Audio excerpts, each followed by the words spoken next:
మనిషికి పోషణనిస్తాయి. మంచి చేస్తుందనే ఉద్దేశంతో పాలను ఎక్కువగా తాగితే ఆరోగ్యానికి నష్టమేనని నిపుణులు చెబుతున్నారు. పాలను తగిన మోతాదులో తీసుకుంటేనే మంచిదని వైద్య నిపుణులు సూచిస్తున్నారు.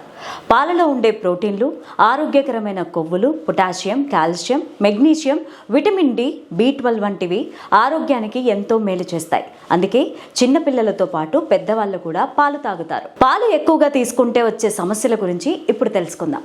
పాలు ఎక్కువగా తీసుకుంటే జీర్ణ సంబంధిత సమస్యలు వచ్చే ఛాన్స్ ఉంది. కడుపు ఉబ్బరం, అజీర్ణం, అతిసార సమస్యలకు కారణమవుతాయి.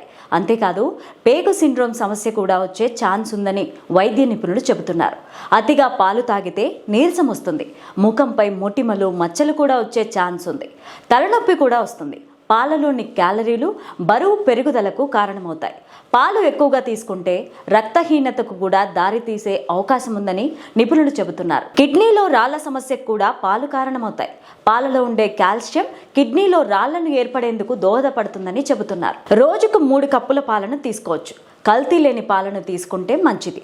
పాలు ఎక్కువగా తీసుకుంటే మెదడు చురుకుదనం లేకుండా చేస్తుంది. ఏకాగ్రత కూడా దెబ్బతింటుంది. వృద్ధుల్లో ఈ సమస్యలు ఎక్కువగా ఉంటాయి. పాల ఉత్పత్తి కోసం ఉపయోగించే గ్రోత్ హార్మోన్లు శరీరంలోని హార్మోన్ల సమతుల్యతకు అంతరాయం కలిగిస్తాయి. డయాబెటీస్ రోగులు పాలు ఎక్కువగా తీసుకుంటే షుగర్ లెవెల్స్ పెరిగే ఛాన్స్ ఉంది. పాలలో ప్రిజర్వేటివ్స్ ఎక్కువగా ఉపయోగిస్తే చర్మం ఎరుపు రంగు రావడం, పగుళ్ళు, దద్దుర్లు వస్తాయి. ఇక లాక్టోస్ ఎలర్జీతో బాధపడేవారు పాలు తీసుకోవద్దు. అంతేకాదు లివర్ సమస్యలతో ఇబ్బంది పడేవాళ్ళు, కొన్ని రకాల క్యాన్సర్స్తో బాధపడే వాళ్ళు పాలకు దూరంగా ఉండాలి. కొవ్వు తక్కువగా ఉండే పాలు మాత్రం బరువు తగ్గడానికి ఉపయోగపడతాయి. పాలల్లో ఉండే ట్రిప్టోఫాన్ అనే అమైనో ఆమ్లం మంచి నిద్ర పట్టేలా చేస్తుంది. అందుకే పడుకునే ముందు పాలు తాగడం మంచిది.